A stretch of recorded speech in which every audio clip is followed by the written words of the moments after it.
சகோதர சகோதரிகளே, இந்த நல்ல ஆசீர்வதிக்கப்பட்ட நேரத்தில் கூடி வந்திருக்கிற உங்கள் யாவரையும் ஆண்டவராகிய இயேசு கிறிஸ்துவின் நாமத்தில் நான் அன்போடு கூட உங்களை வாழ்த்தி வரவேற்கிறேன்.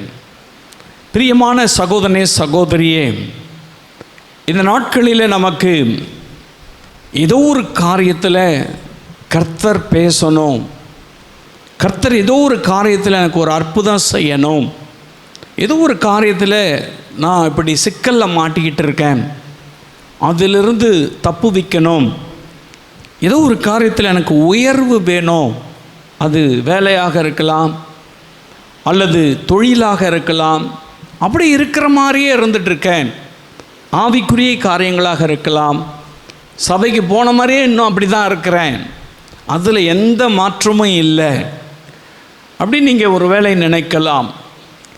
ஆண்டவர் நமக்கு சொல்லுகிற வார்த்தை என்ன? எல்லாருக்கும் தெரிஞ்ச ஒரு வேத பகுதி வாசிக்கலாம்.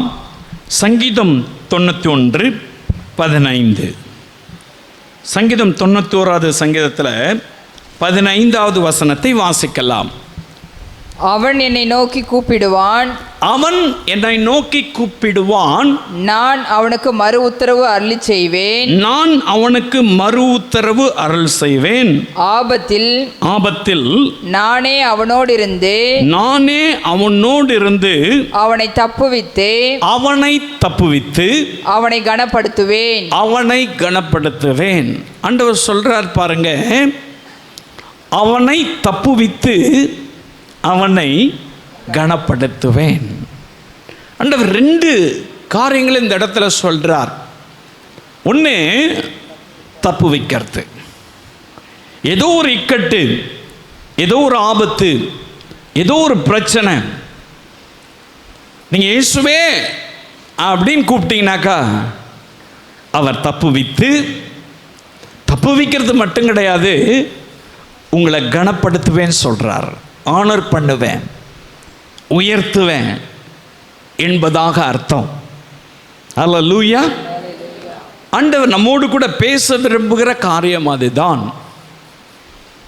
அவனை விடுவித்து அவனை கனப்படுத்துவேன் என்று சொல்லி, உங்களை அவர் விடுவித்து உங்களை கனப்படுத்துவேன் சொல்லி வானத்தையும் பூமியை உண்டாக்கின தேவன், சர்வ வல்லவர், வாக்குத்தத்தங்களின் தேவன் நமக்கு வாக்குத்தத்தம் செய்கிறார். ஏதோ ஒரு காரியத்தில் அகப்பட்டவர்களாய் தப்புவிக்க வேணும்னு சொல்லி விரும்புகிறீங்கல்ல, ஏதோ ஒரு காரியத்தில் நீங்கள் சிக்குண்டவர்களாக அதிலிருந்து வெளியில் வரணும் அப்படின்னு சொல்லி விரும்புகிறீங்கல்ல, ஒருவேளை சிலருடைய வாழ்வில் விட முடியாத சில சுவாபங்கள் இருக்கலாம், அல்லது பாவம் இருக்கலாம், அல்லது சில கெட்ட பழக்கங்கள் இருக்கலாம், சில குணாதிசயங்கள் இருக்கலாம், அல்லது ஏதோ ஒரு காரியத்தில் உங்களுக்கு தெரியும் என்னால் ஜெபம் பண்ண முடியலன்னு சொல்லுவீங்க, அந்த சோதனை என்னை வதைக்கிறது என்று சொல்லுவீங்க. ஆண்டவர் சொல்றாரு, எல்லா காரியத்திலிருந்து உன்னை தப்புவித்து உங்களை கனப்படுத்துவேன் சொல்றார். பிரியமான அன்பு சகோதரனே சகோதரியே, தானியேல் என்று சொல்லுகிற ஒரு தேவ மனுஷனை குறித்து தானியேலின் புஸ்தகத்திலே வாசித்து பார்க்க முடிகிறது. தானியேல் பாபிலோன் தேசத்துக்கு நேபுகாத்நேச்சராலே சிறைப்பட்டவனாக, சிறை கைதியாய் அவன் போகிறான். ஒரு வாலிபனாய் அவன் அந்த தேசத்துக்கு போகிறான். அந்த தேசத்தில் அவன் ஞானியாய் செயல்படுகிறான். அவனுடைய ஞானத்தை கண்டு ராஜா அவனை உயர்த்திட்டார். அவன் பிரதானியாய் உயர்த்தப்பட்டுட்டான், ராஜாவுக்கு அடுத்த ஸ்தானத்தில் இருக்கிறான். அந்த சூழ்நிலையில் அவனுக்கு விரோதமாக அவன் கூட வேலை செய்கிறவங்களுக்கு பொறாமை வந்துடுச்சு, அவனை சுற்றி இருக்கிறவங்களுக்கு பொறாமை வந்துடுச்சு. அப்படி பொறாமை வந்துட்டதுனால ராஜாவுக்கு ஒரு ஆலோசனை கொடுக்குறாங்க. என்ன ஆலோசனை? ராஜாவே, இந்த தேசத்தில் உம்மை தவிர ஒரு 30 நாளுக்கு யார்கிட்டையும் எந்த ரிக்வஸ்ட்டும் வைக்கக்கூடாது, எந்த விண்ணப்பமும் வைக்கக்கூடாது. உம்மட்ட தான் அந்த விண்ணப்பம் எதுவாக இருந்தாலும் வைக்கணும் அப்படின்னு சொல்லிட்டு. ஏன்னா தானியேல் ஜெபிக்கிற மனுஷன், அவனை எப்படின்னா சிக்கணும், எப்படின்னா மாட்டி விட்டுறணும் அப்படின்னு சுற்றி இருக்கிறவங்களுடைய கண்கள், சுற்றி இருக்கிற கொலிக்ஸ், வேலை செய்கிறவங்க, சுற்றி இருக்கிற தன்னுடைய உடன் வேலையாட்கள் அவனை மாட்டி விடணும்னு ராஜாவுக்கு ஒரு ஆலோசனை கொடுத்துட்டாங்க. ராஜாவை பெருமைப்படுத்தினாக்கா அவர் மனுஷன் தானே, நல்லா தானே இருக்குது இந்த ஆலோசனை, போட்டுருவோம் சட்டத்தை அப்படின்னு உடனே இம்ப்ளிமெண்ட் பண்ணுறாரு, உடனே சட்டத்தை போடுறாரு. இப்போல்லாம் நடக்குது அந்த மாதிரி, உடனே சட்டம் வருது. சட்டத்தில் கையெழுத்து போடும்போது தானியேல் அங்கே நிற்க பார்க்குறாரு, அவரும் அவங்க பக்கத்தில் இருக்கார். என்ன சட்டம்?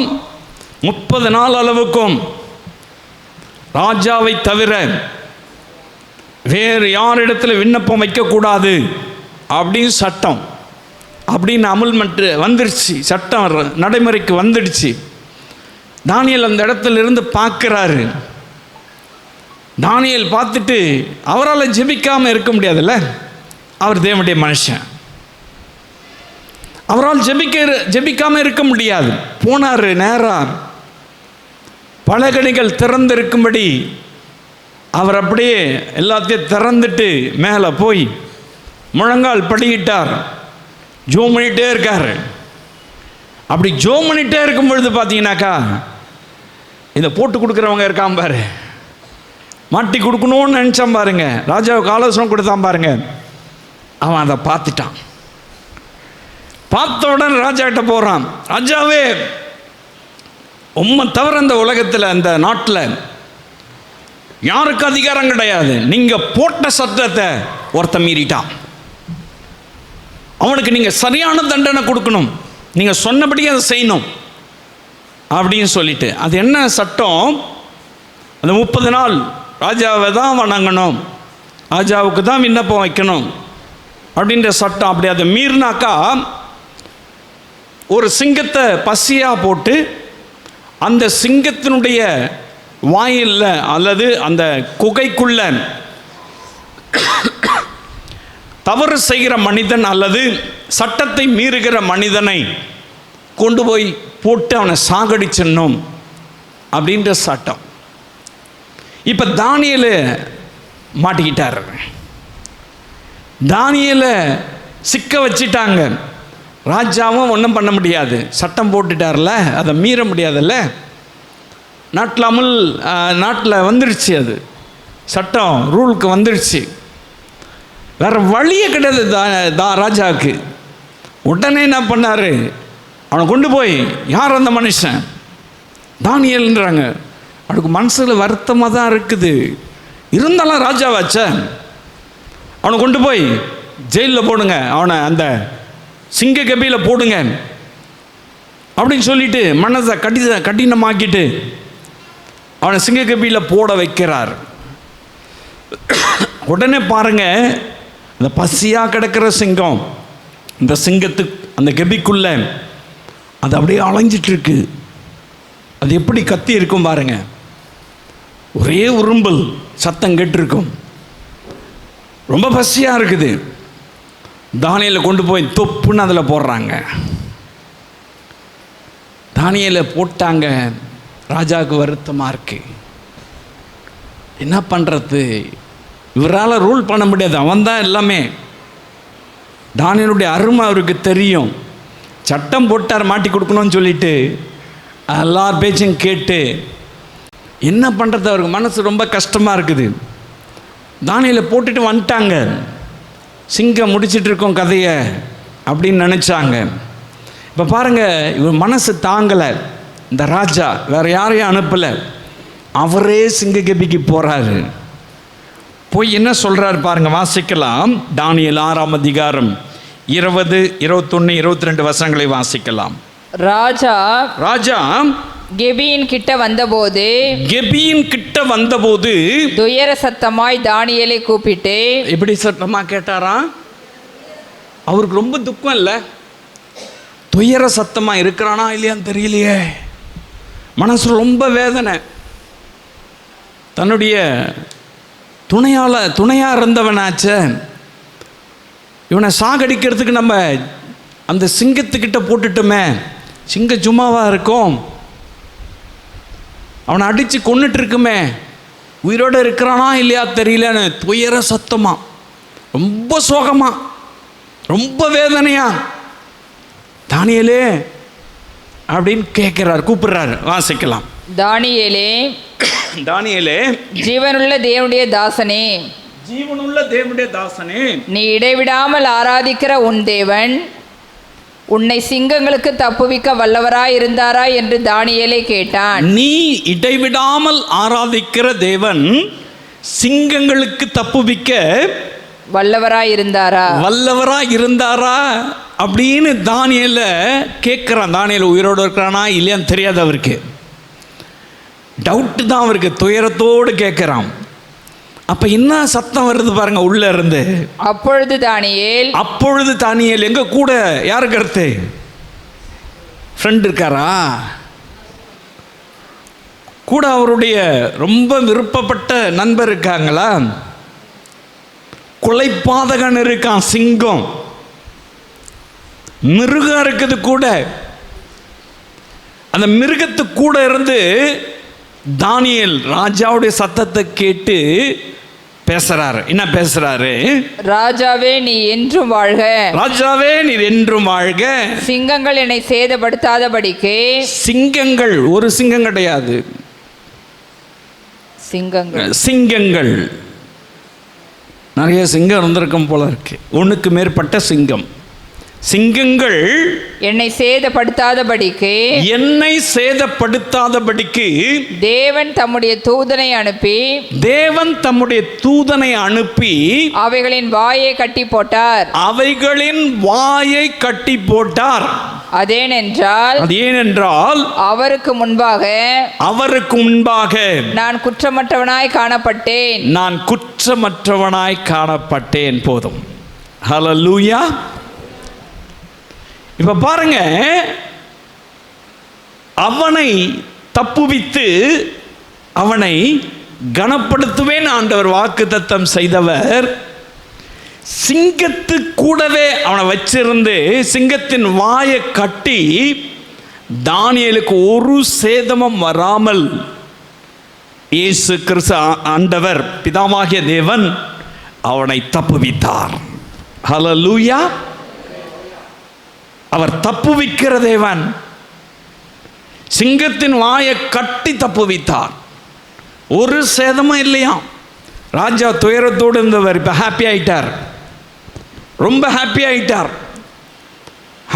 என்ன பண்றாரு, அவர் ஒரு சட்டம் போடுறாரு, தானியேல் ஆராதிக்கிற தேவன் தான் உண்மையான தேவன், அவரை தான் நீங்க எல்லாம் ஆராதிக்கணும் அப்படி நாட்டில் சட்டத்தையே கொண்டு வந்துட்டார். அப்ப பாருங்க, தப்புவிக்கிறது மட்டும் கிடையாது ஆண்டவர். அந்த அதிகாரத்தில் 28ஆம் வசனத்தில் வாசித்து பார்த்தீங்கன்னாக்கா தானியேலை குறித்து சொல்லப்பட்டிருக்கிறது. வாசிக்கலாம். தரீவின் ராஜ்யபார காலத்தில் நம்பர் 1 பெர்சியனாகிய கோரேசுடைய ராஜ்யபார காலத்திலும், நம்பர் 2 பெர்சியனாகிய ராஜ்யபார காலத்திலும் தானியேலின் காரியம் ஜெயமாயிருந்தது. முதல் வசனத்தில் நேபுகாத்நேச்சரை குறித்து சொல்லப்பட்டிருக்கு. முதல் அதிகாரம் முதல் வசனத்தில் நேபுகாத்நேச்சர் தான் அவரை கூட்டிட்டு வர்றாரு, சிறை பிடித்துட்டு வர்றாரு. அவர் தான் இப்போ சிங்கத்தின் வாயில் தூக்கிட்டு போய் போடுறாரு. இப்போ இந்த 3 ராஜாக்கள், தரியு, பெர்சியா, கோரேசு, நேபுகாத்நேச்சர். ஹல்லேலூயா. இந்த 3 ராஜாக்கள் காரியத்தில் தானியேலுடைய காரியம் கனமுண்டாயிற்று. ஹல்லேலூயா. கனமுண்டாயிற்று. அவனை தப்புவித்து அவனை கனப்படுத்துவேன். இந்த 3 ராஜாக்கள் டிஃப்ரெண்டான ஆட்கள். வித்தியாசமான ஆட்கள். இவங்க காலகட்டத்தில் இவன் எதெல்லாம் செஞ்சானோ அதையெல்லாம் கர்த்தர் ஜெயமாக்கி அவனை கனப்படுத்தினார். கர்த்தர் வாக்குத்தத்தங்களின் தேவன். அவர் சொல்றார், அவனை தப்புவித்து அவனை கனப்படுத்துவேன்னு சொல்றார். உங்க வாழ்க்கையிலும் கூட ஏதோ ஒரு சிக்கல்ல யாரோ மாட்டணும்னு நினைக்கிறாங்களா? சிக்கல்ல மாட்டி விட்டுட்டு இருக்காங்களா? ஏதோ ஒரு துயரத்தில் நீங்கள் இருக்கிறீங்களா? கஷ்டத்தில் இருக்கீங்களா? இயேசுவேன்னு கூப்பிட்டு பாருங்க. ஆபத்தில் இயேசுவே எனக்கு உதவி செய்யுங்கன்னு சொல்லி கூப்பிட்டு பாருங்க. அவர் தப்புவித்து அதே இடத்துல உங்களை கனப்படுத்துவார். தானியேலின் தேவன் நம்முடைய தேவன். அவர் தப்புவித்து அவனை கனப்படுத்துவேன் என்று சொன்னவர் உங்க வாழ்க்கையிலும் கூட ஏதோ ஒரு சிக்கல்ல இருக்கிற உங்களை அவர் தப்புவித்து அவர் உங்களை கனப்படுத்துவார். சிங்கம் போல வேஷம் போட்டு யாரோ சீர்ற மாதிரி இருக்கலாம், பயங்கரமான ஆபத்தா இருக்கலாம், எங்கு திரும்பினாலும் ஒரே பிரச்சனை, உருன்னு சத்தம், எங்கு திரும்பினாலும் உங்களுக்கு குழப்பம். ஒரு பக்கத்தில் உங்களை மாட்டி கொடுக்கணும்னு நினைக்கிறவன், ஒரு பக்கத்தில் சத்துரு சிங்கம் போல அப்படியே எழும்பி வர்றான், ஒரு பக்கத்தில் வியாதி, ஒரு பக்கத்தில் மன வருத்தம், சஞ்சலம், இப்படியெல்லாம் நீங்கள் ஒரு வேலை கஷ்டப்படலாம். ஆண்டவர் வாக்குத்தத்தங்களின் தேவன், அவர் உண்மையுள்ளவர். உங்களை தப்புவிப்பேன்னு சொல்றாரு, உங்களை கனப்படுத்துவேன்னு சொல்றாரு. தானியேலை அப்படித்தான் ஆண்டவர் தப்புவித்தார், அவனை கனப்படுத்தினார். எனக்கு அன்பான அன்பு சகோதரனே சகோதரி, சிங்கத்தின் வாயிலிருந்து கர்த்தர் தப்புவித்து 3 ராஜாக்களுடைய காலத்தில் அவனுடைய காரியத்தை ஜெயமாய் மாற்றி அவனை கனப்படுத்தினவர் உண்மையுள்ளவராயிருக்கிறார். ஹல்லேலூயா. 2வது ஆண்டுடைய வசனம் என்ன சொல்லுகிறது? நீங்கள் வாசித்து பார்க்கலாம். யாத்திராகமம் 14ஆம் அதிகாரம் 30வது வசனத்தை வாசிக்கலாம். எகிப்தியர்கள் இவ்விதமாய் கர்த்தர் அந்நாளிலே இஸ்ரவேலரை எகிப்தியரின் கைக்கு தப்புவித்து ரட்சித்தார். எகிப்தியரின் கைக்கு தப்புவித்து ரட்சித்தார். ஹல்லேலூயா. கர்த்தர் பாருங்க, இஸ்ரவேல் ஜனங்களை வழி நடத்திட்டு வர்றாரு. அப்படி வழி நடத்திட்டே வந்து கொண்டிருக்கும் பொழுது திடீர்னு பார்த்தீங்கன்னாக்கா செங்கடல் வழியில் நிற்கிது. இதை இவங்க கடந்து போகணும். திரும்பி பார்த்தா பார்வோனும் அவனுடைய சேனைகளும் குதிரைகளும் ரதங்களும் எல்லாம் பின்னாடி துரத்திட்டு வருது. அனுப்பிட்டு பின்னாடி இவனுக்கு மனசு இல்லை, இப்படியான மறுபடியும் துரத்தின்னு வந்து அவங்கள பிடிச்சி இழுத்துன்னு போயிடலாம் அப்படின்னு சொல்லிட்டு அந்த பார்வன் பாருங்க, ரதங்களை எல்லாம் பூட்டிக்கிட்டு, ஜனங்களை எல்லாம் கூட்டிக்கிட்டு, வீரர்களை எல்லாம் கூட்டிக்கிட்டு, குதிரைகளை எல்லாம் கூட்டிக்கிட்டு அவன் பார்த்தீங்கன்னாக்கா பின்னாடி துரத்திட்டு வர்றான். அப்படி துரத்திட்டு வரும்பொழுது பாருங்க, கர்த்தருடைய வசனம் சொல்லுகிறது, அவனை தப்புவித்தாராம். அந்த இஸ்ரவேல் ஜனங்களை தப்புவித்தவர்களை ரட்சித்தார் என்பதாக வேதம் சொல்லுகிறது. இப்போ பாருங்க, அப்படி வரும் பொழுது ஆண்டவர் எப்படி தப்புவிக்கிறார் பார்த்தீங்கன்னாக்கா, இஸ்ரவேல் ஜனங்களுக்கு முன்பதாக மேக ஸ்தம்பம் இருக்குது, இஸ்ரவேல் ஜனங்களுக்கு முன்பதாக அக்னி ஸ்தம்பம் மேலே இருக்குது, இஸ்ரவேல் ஜனங்களுக்கு முன்பதாக தேவ தூதர்கள் இருக்கிறாங்க. இப்படி போயிட்டே இருக்காங்க இவங்க. அப்படிதான் நைட்டில் பார்த்தீங்கன்னாக்கா அக்னி ஸ்தம்பம் வெளிச்சம் காட்டுறதுக்கு நல்லா கூலாக இருக்கிற சமயத்தில் நல்லா வார்மாக நல்லா ஹீட்ரு போட்டு அவங்கள அப்படியே சேஃபாக கொண்டு போனார். பகலில் மேக ஸ்தம்பம் ரொம்ப வெயிலாக இருக்கும், டெசர்ட்டில் பாலைவனத்தில். அந்த இறுக்கத்தை போக்குறதுக்கு ஏசி போட்டார். இதில் வானத்தில் மேக ஸ்தம்பம், ஹீட்டரும் இருந்துச்சு, ஏசியும் இருந்துச்சு. இன்றைக்கி எல்லாம் காசை கொடுத்து வாங்குறவங்க ஈஸியாக வெறுமையாக போனாங்க. 2மே இருந்துச்சு அவங்களுக்கு. நைட்டில் ஹீட்ரு, பகலில் ஏசி. ஜம்முன்னு போயிட்டுருக்காங்க நடந்து.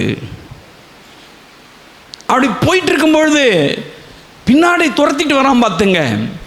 இதை பார்த்த உடனே இந்த ஜனங்களுக்கு பயம் வந்துடுச்சு. அந்த அதிகாரத்தை முன்னாடிலாம் வாசித்து பார்த்தீங்கன்னா, அங்கேயே நாங்கள் செத்து போயிருப்போமே, அங்கேயே எங்களுக்கு கொமிட்டைக்காயெல்லாம் கிடச்சிருக்குமே, நாங்கள் ஏன் இந்த வனாந்தரத்தில் சாகணும், நாங்கள் அங்கேயே இருந்திருக்கலாமே, இந்த மோச பேச்சை கேட்டு வந்து இப்போ நடுவில் மாட்டிகிட்டு இருக்கோமே, செங்கடல் இருக்குது, அதை தாண்டி போக முடியல, பின்னாடி துரத்திட்டு வரான், என்ன பண்ணுறது தெரியலையே. ஆண்டவர் எப்படி தப்பி வைக்கிறார் பாருங்க. அந்த மேக ஸ்தம்பத்தை பின்னாடி போக வச்சார். முன்னாடி இருந்த தேவ தூதர்களை பின்னாடி போக வச்சார். அப்படி போக வச்சுட்டு அவங்கள இருள் சூழ்ந்துச்சு. இவங்க ஒருத்தரோடு ஒருத்தர் சேர முடியல. பின்னாடி வரவன் இவங்களை பார்க்க முடியல, இவங்களை சேர முடியல. அவன் ரொம்ப ஸ்ட்ரகிள் பண்ணுறான். பின்னாடி வரவன் கண்ணு தெரியல, இருட்டாகி போச்சு. அப்படி இருட்டாயிட்டதுக்கப்புறம் அவனால் பார்க்க முடியாதுல்ல, முன்னாடி யார் இருக்கிறான்னு பார்க்க முடியாது. கர்த்தர் சொல்கிறாரு மோசேகிட்ட, கோலை நீட்டியா. அப்படி கோலை நீட்டினோடனே செங்கடல் ரெண்டாக ஃப்ரீஸாகி நிற்குது. அப்படியே ஐஸ் கட்டி ஆயிடுச்சு, மலை போல் அப்படி நிற்குது. ரெண்டு பக்கமும் நடுவில் ட்ரை ஆகி போச்சு. அங்கே தான் ஹீட் இருக்குல்ல, அந்த ஹீட்ரு அப்படியே போச்சு, ஃபுல்லாக ட்ரை ஆயிடுச்சு. இப்போ நம்ம எப்படி இருக்குது அந்த மாதிரி அவங்க நல்ல வனாந்தரமான இடத்துல தரையில் நடக்கிறது போல் இவங்க மாட்டு போயிட்டே இருக்காங்க. எனக்கு அன்பான அன்பு சகோதரி சகோதரி, வாசித்து பாருங்க. 28, 29 வசனங்களை வாசிக்கலாம். அதில் 14, 28, 29 வசனங்களை யாத்திராகமத்தில். அப்பொழுது இஸ்ரவேலரின் சேனைக்கு முன்னாக நடந்த தேவதூதனானவர் விலகி அவர்களுக்கு பின்னாக நடந்தார். இப்ப பின்னாடி வந்துட்டாங்க, நான் சொன்னேன்ல, பின்னாடிக்கு வந்துட்டாங்க. அவர்களுக்கு முன்னிருந்த மேக ஸ்தம்பமும் விலகி, அவங்களுக்கு முன்னாடி இருந்த மேக ஸ்தம்பம் விலகிடுச்சு. அவர்கள் பின்னே நின்றது. அது எகிப்தியரின் சேனையும் இஸ்ரவேலரின் சேனையும் ரா முழுவதும் ஒன்றோடொன்று சேராதபடி அவைகள் நடுவில் வந்தது. இப்ப பாருங்க, ஒரே பிரச்சனை அவங்களுக்கு. இஸ்ரவேல் ஜனங்களுக்கு பிரச்சனை கிடையாது. எகிப்தியர்களுக்கு, பார்வோனோட சேர்ந்த ஜனங்களுக்கும் ஒரே பிரச்சனை. எங்கடா போனாங்க இவங்க, இது என்ன நடுவில் வந்து நிற்குது, ஒரே பிரச்சனை. இப்போ பாருங்க, இவங்க கடந்து போயிட்டாங்க. ஆண்டவர் அவங்கள வழி நடத்தி கொண்டு போயிட்டார். அந்த கரைக்கு போன உடனே கர்த்தர் ஒரு கட்டளை கொடுக்குறாரு மோசேகிட்ட, நீ அங்கே நின்று திரும்பி கோலை நீட்டு அப்படின்றார். நீட்னா பாருங்க, ஃப்ரீஸ் ஆனதெல்லாம் அப்படியே கூலாக அப்படியே தண்ணி ஆகிப்போச்சு. ஐஸா நின்னதெல்லாம் உருக ஆரம்பிச்சிருச்சு. இப்போ தான் இவங்க உள்ளே வர்றாங்க, என்ட்ரா வராங்க. எல்லாம் கழண்டு போச்சு, ரதங்கள் கழண்டு போச்சு, வீல் கழண்டு போச்சு, குதிரைகள் மாண்டு போச்சு. வந்த அத்தனை பேரும் தண்ணியில் முழுகி போயிட்டாங்க, அப்படியே மூடிடுச்சு. எனக்கு அன்பான அன்பு சகோதரனே சகோதரி, இஸ்ரவேல் ஜனங்களை தப்புவித்தவர் அவர் சொல்றாரு, உங்களை தப்புவித்து உங்களை கனப்படுத்த. அவங்களை தப்புவித்தது மாத்திரமல்ல, அவர்களை ரட்சித்தார். கனம் உண்டாயிற்று, அவர்களை அவர் ரட்சித்தார். ரட்சித்ததுனா என்ன அர்த்தம்? எதிரிகளை ஒண்ணுமில்லாதாக்கிட்டார். தேடியும் காணாதிருப்பாய்.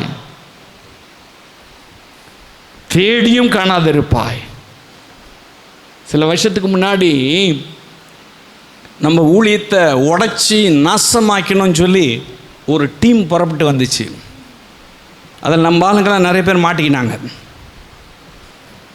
என்ன சாவடித்து கல்லறையில் கொண்டு போய் வச்சிட்டாங்க. தீர்க்கதரிசி ஒருத்தர் வந்து சொல்லி,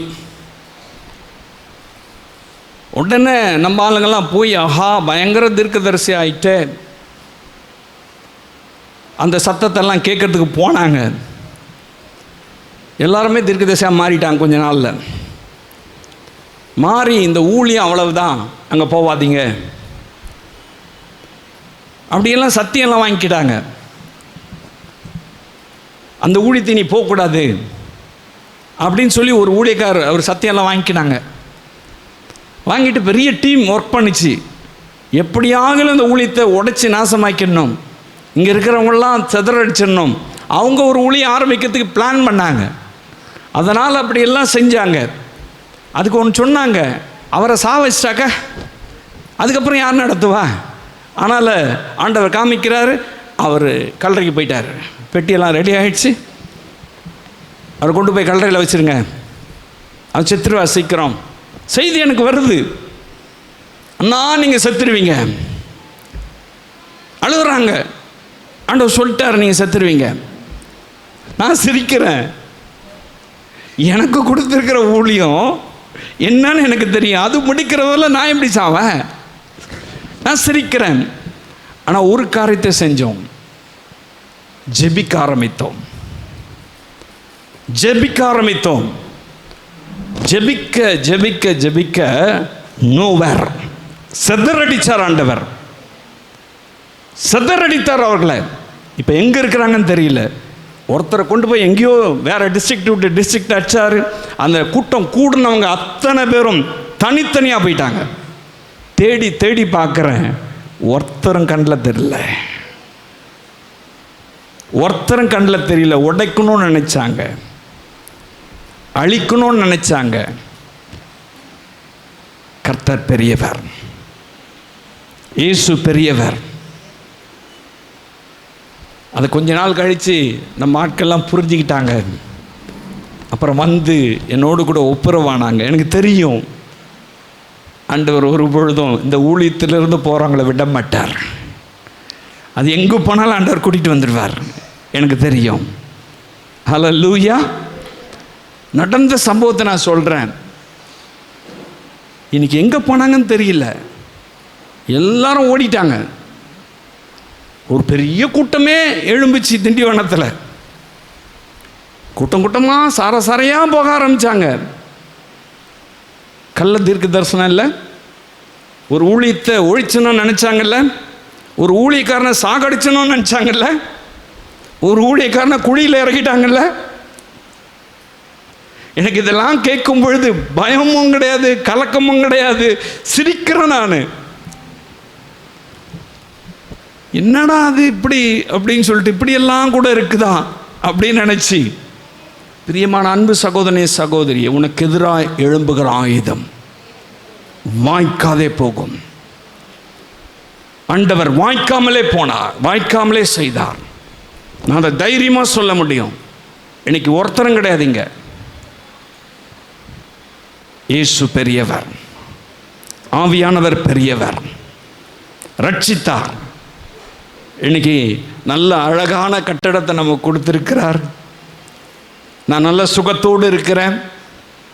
நல்ல ஊழியம் செய்யும்படியாய், உங்களுக்கு தேவனுடைய வார்த்தையை பகிர்ந்து கொள்ளும்படியாய், அநேகருக்கு ஆசீர்வாதமாய் கர்த்தர் இன்னும் என்னை இதே இடத்துல வைத்திருக்கிறார், என்னை கனப்படுத்தி வைத்திருக்கிறார்.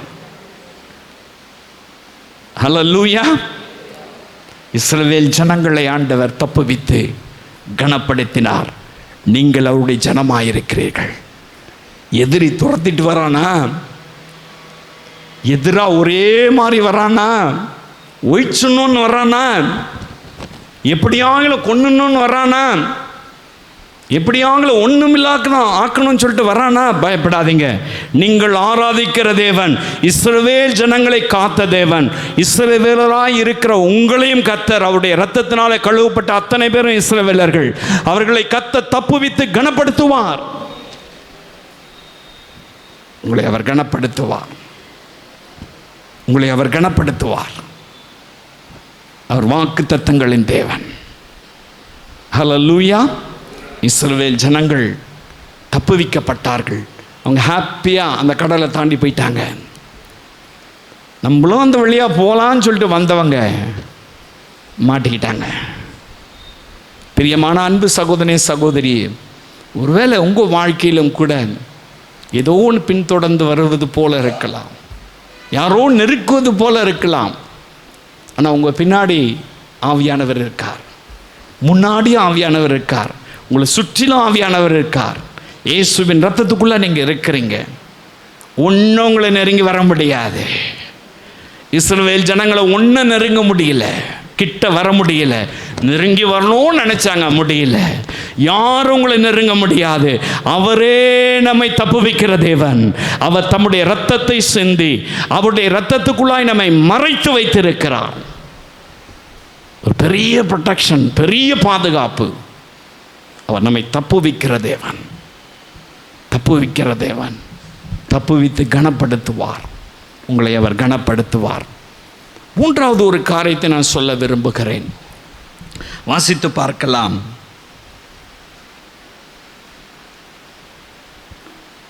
யோசுவாவின் புஸ்தகத்தில் 9-10 வசனங்களை வாசித்து பார்க்கும் பொழுது இங்கு ஒரு மனுஷனை குறித்து சொல்லப்பட்டிருக்கிறது.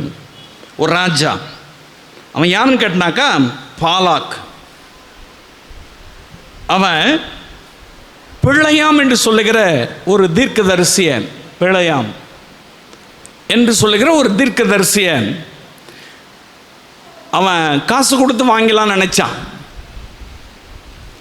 அவனை கொண்டு இஸ்ரவேல் ஜனங்களை சபிச்சிட்டாக்கா நம்ம அந்த தேசத்தை கேப்சர் பண்ணிடலாம், அந்த நாட்டை பிடிச்சிடலாம் அப்படின்னு நினைச்சான். அதுக்கு தீர்க்கதரிசியா இந்த பிழையாம அவன் தெரிந்து கொண்டான். இப்போ பாருங்க, இந்த பாலாக்கு இந்த இஸ்ரவேலர்களை சபிப்பதற்காக இவனை தெரிந்து கொண்டான். இவன்கிட்ட சொல்றான், இவன் சபிக்கிறதுக்கு தான் போறான். என்ன நடக்குது பாருங்க, வாசிக்கலாம். யோசுவா 24ஆம் அதிகாரம் 9-10 வசனங்களை வாசிக்கலாம். அப்பொழுது சிப்போரின் குமாரன் பாலாக் என்னும் மோவாபியரின் ராஜா எழும்பி, மோவாபியருடைய ராஜா எழும்பி இஸ்ரவேலோடு யுத்தம் பண்ணி உங்களை சபிக்கும்படி பேயரின் குமாரனாகிய பிலேயாமை அழைத்தனுப்பினான். பிலேயாமுக்கு செவி கொடுக்க எனக்கு சித்தம் இல்லாததினாலே, எனக்கு கத்த சொல்ற, எனக்கு சித்தம் இல்லாதபடினாலே அவன் உங்களை ஆசீர்வதிக்கவே ஆசீர்வதித்தான். ஹல்லேலூயா. இவ்விதமாய் உங்களை அவன் கைக்கு தப்புவித்தேன். பாருங்க, ஆண்டவர் என்ன செய்கிறாரு, இவன் இந்த தீர்க்கதரிசி போறாரு இஸ்ரவேல் ஜனங்களை சபிக்கிறதுக்காக. ஆனால் பாருங்க, கர்த்தர் அதுக்கு அனுமதி கொடுக்கல, அவர் சித்தம் கிடையாது. அவனை சபிக்க விடலை. அதுக்கு பதில் என்ன பண்ணா, ஆசீர்வதிச்சுட்டு வந்துட்டான். ஹல்லேலூயா. யாருன்னா உங்களை சபிக்கிறாங்களா, மண்ணவாரி தூவுறதும், நீ நல்லாவே இருக்க மாட்டேன்னு சொல்றதும், நீ ஒழிஞ்சிருவேன்னு சொல்றதும், நீ தகுதி இல்லாதவன் சொல்றதும், யாரா சபிக்கிறாங்களா, உருப்படவே மாட்டேன், நாசமா போயிடுவ, அவ்வளவுதான். நீ சபிக்கிறாங்களா, பயப்படாதீங்க. சபிக்க வந்தவனை கர்த்தர் ஆசீர்வதிக்க வைத்திட்டார். கனம் உண்டாயிற்று. அவனை தப்புவித்தார். சாபத்திலிருந்து இஸ்ரவேல் ஜனங்களை தப்புவித்தார். ஏதோ ஒரு சாபம் உங்களை பின்தொடர்ந்து வரலாம். ஏதோ ஒரு சாபத்தில் நீங்கள் அகப்பட்டவளாக இருக்கலாம். சிலுவை மரத்தை இயேசு அதுக்குத்தான் சுமந்தார். சிலுவை ஆண்டவராக இயேசு கிறிஸ்து சாபத்தை எல்லாம் முறித்தார். நம் மேல் வந்த சாபங்களை மாற்றி நம்மை கனப்படுத்துவதுதான் ஆண்டவராக இயேசுடைய விருப்பம். ஏதோ ஒரு சாபம் உங்களை பின்தொடர்ந்து வருகிறதா? சாபம் போல தோன்றுகிறதா? அது ஒருவேளை வியாதியாக இருக்கலாம், அல்லது ஏதோ ஒரு பிரச்சனையாக இருக்கலாம், ஒருவேளை தரித்திரமாக இருக்கலாம், ஏதோ குடும்பத்தில் ஆசீர்வாதம் இல்லாமல் இருக்கலாம், ஏதோ ஒரு சாபம் இருக்கிறது போல தோணுது. இது சாபக்கேடா இருக்குது. எங்கள் குடும்பத்தில் இது தொடர்ந்து நடக்குது, தொடர்ந்து இப்படிப்பட்ட பிரச்சனையில் நாங்கள் இருக்கிறோம் அப்படின்னு ஒருவேளை நீங்கள் அமர்ந்திருக்கலாம். இயேசு உங்கள் சாபங்களை மாற்றுவதற்காக சிலுவையை சுமந்தார். மரத்தை தூக்கின எவனும் சபிக்கப்பட்டவன் என்று சொல்லி வேதம் சொல்லுகிறது. கலாத்தியரில் அதை வாசிக்க முடிகிறது. இயேசு சிலுவை மரத்தை தூக்கி நமக்காக சாபமானார். நம்முடைய சாபங்களை சிலுவையிலே அவர் சுமந்து தீர்த்தார். சாபங்களை மாற்றி உங்களை ஆசீர்வதிக்கிற தேவன் தான் இயேசு. உங்களை ஆசீர்வதிக்கிற தேவன் தான் இயேசு. இஸ்ரவேல் ஜனங்களை சபிக்க வந்தவனை ஆசீர்வதித்து அவர்கள் செழித்திருந்தார்கள். அப்படி கர்த்தர் மாற்றினார். அதனால்தான் வாக்குத்தத்தம் செய்கிறார், அவனை நான் தப்புவித்து அவனை கனப்படுத்துவேன். உங்களை தப்புவித்து கனப்படுத்துவேன் என்று சொல்லி வாக்குத்தத்தம் செய்கிறார். சாபத்திலிருந்து உங்களை தப்புவித்து அவர் உங்களை கனப்படுத்தி கொண்டே வருகிறார்ல. உளையான சேற்றில் இருந்தோம், பாவ சாபத்தில் கிடந்தோம், பொல்லாத மனுஷனாக இருந்தோம், கொலை பாதகம் செய்கிறவனாக இருந்தோம், அறியாமல் இருளில் இருந்தோம். இயேசு அதிலிருந்து தப்புவித்து இன்னைக்கு ஊழியக்காரனாக, இன்னைக்கு ஆண்டவருடைய பிள்ளைகளாக, இன்னைக்கு கர்த்தருடைய நாமத்தை மயப்படுத்தும்படியாய், இன்னைக்கு பரிசுத்த ஜாதியாக, ஆசாரியர்களாக, தேவ ஜனமாக கர்த்தர் மாற்றியிருக்கிறாரே, அது வாக்குத்தத்தங்களின் ஆசீர்வாதங்கள். ஒன்னில்லாத நமக்கு இவ்வளவு ஆசீர்வாதத்தை கொடுத்திருக்கிறாரு. சாபமாய் கிடந்த நம்மை அவர் ஐஸ்வர்யவானாய் மாற்றி இருக்கிறாரே. உங்களை அவர் ஆசீர்வதிப்பார், உங்களை அவர் ஆசீர்வதிப்பார். இனி சாபம் இராது. இயேசு தம்முடைய இரத்தத்தினாலே எல்லாவற்றையும் மன்னித்து நம்மை ஆசீர்வதித்து விட்டார். குடும்பத்தில் திருமணம் நடக்கலை, குடும்பத்தில் தொடர்ந்து இந்த வியாதி வருகிறது, குடும்பத்தில் சில ஆசீர்வாத குறைவுகள் இருக்கிறது, ஏதோ ஒரு காரியத்தில் எங்களுடைய சந்ததி முழுசும் இப்படி பாதிக்கப்பட்டு இருக்கிறோம், இப்படி எங்கள் வாழ்வில் இந்த துன்பத்தை நாங்கள் அனுபவிக்கிறோம் என்று நீங்கள் புலம்பலாம், கண்ணீரோடு கூட இருக்கலாம். அவர் வாக்குத்தத்தம் செய்கிறார், உன் சாபங்களை நீக்கி உன்னை ஆசீர்வதிப்பேன் என்று சொல்லி. இஸ்ரவேல் ஜனங்களுக்கு வந்த சாபத்தை கர்த்தர் தப்புவித்து அவர்களை கனப்படுத்தினார். எப்படி கனப்படுத்தினார்? ஆசீர்வதித்து கனப்படுத்தினார். ஆமென். ஆசீர்வதித்தாராம், அவர்களை ஆசீர்வதிக்க வைத்தார். எந்த மனுஷன் வந்தானோ, சபிக்கிறதுக்கு வந்தானோ, அவனை கொண்டே கர்த்தர் ஆசீர்வதித்தார். உங்களை யாருன்னா சபிச்சிருக்காங்களா? நீங்கள் இப்போ இயேசு கிறிஸ்துவுடைய பிள்ளைகளாக இருக்கீங்க. யாருன்னா சாபம் விட்டுருக்காங்களா? காரணம் இல்லாத சாபம் தங்காது. காரணம் இல்லாமல் உங்களை ஒன்றில் என்னன்னோ சொல்லி உங்களை வேதனைப்படுத்தியிருக்காங்களா? பயப்படாதுங்க, அது ஒன்றும் தங்காது. அந்த சாபம்லாம் எடுபடாது. அந்த சாபம் ஒன்றும் செய்ய முடியாது. ஏன்னா இயேசு நம்மை ரட்சித்திருக்கிறார், அவருடைய இரத்தத்தினாலே கழுவி இருக்கிறார். அது உங்களை ஒன்றும் சேதப்படுத்தாது. அதுக்கு பதில் என்ன செய்வார்னா, ஆண்டவர் நம்மை ஆசீர்வதிப்பார். ஹல்லேலூயா. சில வருஷத்துக்கு முன்னாடி நம்முடைய கிருபையின் கூடாரத்தில், பழைய கிருபையின் கூடாரம் அப்போ இருக்கும் பொழுது பார்த்தீங்கன்னாக்கா, இங்கே ஒரு வாட்ச்மேன் தம்பி இருந்தார். அவர் பார்த்தீங்கன்னாக்கா இங்கேயே தங்கி அவங்க வீட்டிலேருந்து அவரை அனுப்பி விட்டாங்க. அவர் பார்த்தீங்கன்னாக்கா இன்வாலிட், ஒரு கை வராது, கொஞ்சம் காலம் கொஞ்சம் நொட்டி நொட்டி நடப்பார். அவங்க வீட்டில் சாப்பாடு போடல, அவங்க வீட்டில் கவனிக்கலை, அவரை பார்த்துக்கிறதுக்கு இல்லை. அவர் இயேசுவை ஏற்றுக்கொண்டார். நல்ல மனுஷன், அவர் இயேசுவை ஏற்றுக்கொண்டார். என்கிட்ட வந்தார், ஒரு பாஸ்டர் கூட்டிகிட்டு வந்தார், எப்படின்னு சொன்னார். சரி, இங்கே தங்கிருக்கிட்ட இங்கே ஒரு ரூம் இருந்தது. இப்போ பக்கத்தில் இருக்கிற இடம் அது எடுத்துக்கிட்டாங்க. அந்த இடத்துல ஒரு ரூம் இருந்தது. அந்த ரூமில் தான் அவர் தங்கியிருந்தார். இங்கேயே அவர் சமையல் பண்ணி சாப்பிடுவார், எல்லா வேலையும் பண்ணுவார். சில வீக்கெண்டில் வீட்டுக்கு போயிட்டு ஒரு நாள் 2 நாள் இருந்துட்டு வந்துடுவார். இப்படி தான் இருந்தால் அவருக்கு ஹார்ட்டில் கொஞ்சம் ப்ராப்ளம் இருந்தது. மெடிசன் எடுத்துகிட்டு இருந்தார். எனக்கு தெரியும் இவ்வளவோ கம்ப்ளைண்ட்ஸ் அவருக்கு இருக்குது அப்படின்னு சொல்லிட்டு அவர்கிட்ட எழுதியெல்லாம் வாங்கியிருக்கிறேன் நான். ஏதாயிலும் பிரச்சனைனாக்கா எங்களுக்கும் அதுக்கு சம்மந்தம் கிடையாது, நானே இன்வால்வ் ஆகி நானே தான் இங்கே ஊழியம் செய்யறதுக்கு இங்கே இருக்கிறதுக்கு நான் வந்திருக்கிறேன் அப்படின்னு சொல்லி உடன்படிக்கை பண்ணி அவருடைய மனைவியெல்லாம் கையெழுத்து போட்டு எனக்கு கொடுத்துருக்குறாங்க, நான் வச்சுருக்கிறேன். என்ன நடந்துச்சு, ஒரு நாள் இந்த மாதிரி கூட்டம், சாயங்கால கூட்டத்தில் நான் வந்து தேவனுடைய வார்த்தை பிரசங்கிட்டு எல்லாம் அந்த கேம்பில் வந்தவங்களுக்காக ஒரு ஸ்பெஷல் ட்ரைனிங் அது வைத்திருந்தேன். அப்போ அவங்களுக்காக ஜெபம் பண்ணிவிட்டு நான் வெளியில் கிளம்புற நேரத்தில் அந்த தம்பிக்கு திடீர்னு ஒரு மாதிரி ப்ரீத்திங் ப்ராப்ளம் வந்துச்சு.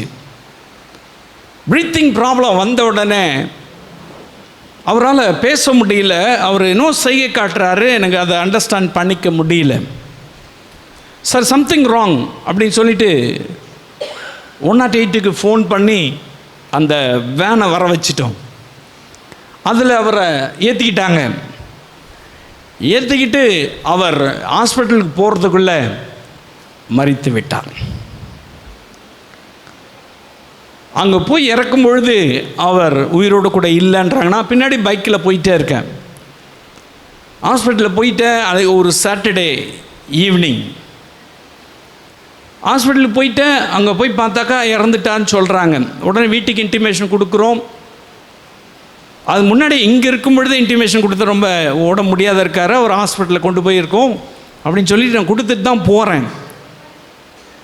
பாருங்கள், திடீர்னு அவங்களுடைய மனைவி கொஞ்சம் ஒரு மணி நேரத்துக்கு அப்ஸ்காண்டட், ஒன்றுமே பேசலை, ஒன்றுமே இல்லை, ஒன்றுமே சொல்லலை. திடீர்னு பார்த்தா ஹாஸ்பிட்டலுக்கு ஒரு பெரிய டீமை கூட்டின்னு வந்தாங்க. கூட்டிகிட்டு வந்து நீ தான் கொன்னுட்ட, நீ தான் அடித்து கொன்னுட்ட. அதுக்கு முன்னாடி தான் 2 நாளுக்கு அப்புறம் தான் ஜோயலுக்கு கல்யாணம்.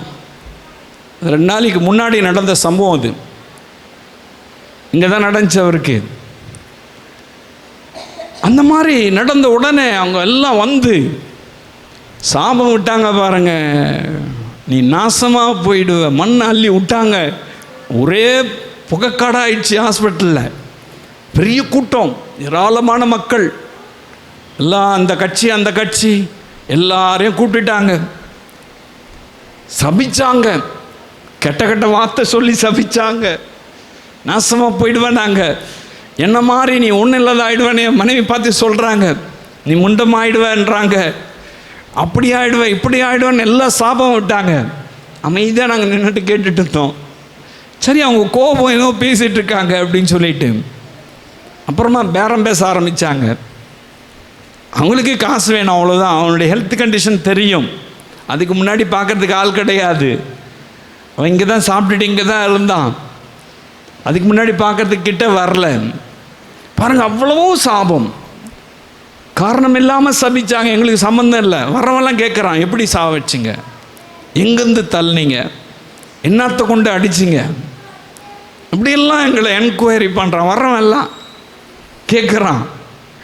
அமைதியாக தான் இருந்தோம். ஒரு 9 மணி வரலாம்.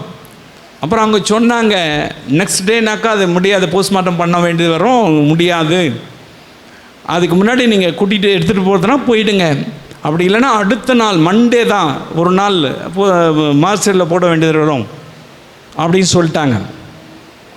உடனே அதுக்கு பஞ்சாயத்து பண்ணி ஒரு அமௌண்ட்டு கொடுத்து, பார்த்தீங்கன்னாக்கா எல்லா அரசியல்வாதியும் அதில் வந்து அவன் பிரித்து அன்றைக்கி நைட்டே எல்லாம் தான் சாப்பிட்டு ஒன்றும் இல்லாத ஆக்கிட்டானுங்க.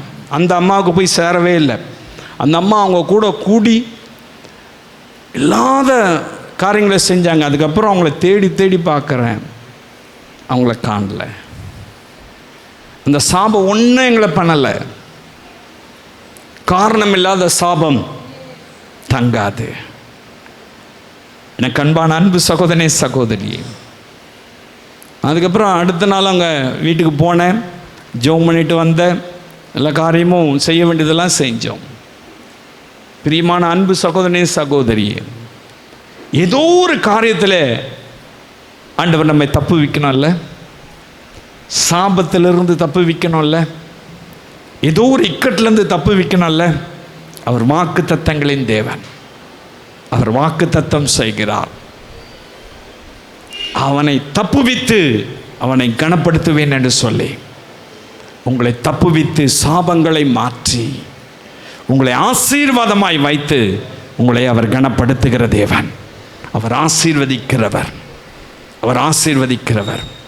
அவரை நோக்கி, ஆண்டவரே, நான் இப்படிப்பட்ட காரியத்தில் ஆபத்து வருதா, உங்களை தப்பு வைக்கணுமா, மனுஷனை நோக்கி கூப்பிடாதீங்க, என்னை நோக்கி கூப்பிடுவான். என்னை நோக்கி கூப்பிடுவான். அவனை தான் கத்த தப்பு வைப்பேன் சொல்றார். வேற யாரையாச்சும் நோக்கி கூப்பிட்டாக்கா நோ யூஸ். இயேசுவே இதிலிருந்து என்னை தப்புவீங்க, ஒப்புக்கொண்டு இயேசுவே இதிலிருந்து தப்புவீங்க நீங்கள் கேட்டீங்கன்னா அவர் தப்பு வைப்பார். தப்புவித்து உங்களை கனப்படுத்துவார். ஒரே ஒரு கண்டிஷன் தான், அவரை தான் நோக்கி நீங்கள் கேட்கணும். ஊழியக்காரன் கிடையாது, எந்த மனிதன் கிடையாது, எந்த சோ கிடையாது. சர்வ வல்லமையுள்ள தேவன் இயேசுவை மாத்திரம் நோக்கி பார்த்து நீங்கள் கேட்டீங்கன்னாக்கா அவர் உங்களை தப்புவித்து உங்களை கனப்படுத்துவார். நம்ம எல்லாம் கேட்கலாமா? எல்லாம் எளிமை நின்று இயேசுவை நோக்கி பார்த்து அவனை தப்புவித்து அவனை கனப்படுத்துவேன்னு சொன்னீங்களே. என் வாழ்க்கையில் இப்படிப்பட்ட காரியங்கள் இருக்கிறது, இப்படிப்பட்ட நெருக்கங்கள் இருக்கிறது, என்னை தப்புவித்து என்னை கனப்படுத்துங்கன்னு சொல்லி கேட்பீங்களா? மகா பரிசுத்தமுள்ள அன்பு தகப்பனே, இந்த செய்தியை கேட்டுக்கொண்டிருக்கிற அந்த அன்பு சகோதர சகோதரியின் மீது உடைய மனதுருக்கம் உண்டாகட்டும். சொன்னீங்க அவனை தப்புவித்து அவனை கனப்படுத்தவே சொன்னீங்களே. ஏதோ ஒரு காரியத்தில் சிக்கலில் இருக்கிற, ஏதோ ஒரு காரியத்தில் ஆண்டவரே இவர்கள் வியாதியில் படுத்த படுக்கையாய் கிடக்கிற, ஏதோ ஒரு காரியத்தில் கட்டுகளின் மத்தியில் இருக்கிற இவர்களை இயேசு கிறிஸ்துவின் நாமத்தில் விடுதலை செய்து தப்புவிப்பீராக. இவர்கள் எந்த இடத்துல விழுந்தார்களோ அதே இடத்துல அவர்களை கனப்படுத்தும். ஆசீர்வதியும் இயேசுவின் நாமத்தின் நல்ல பிதாவே.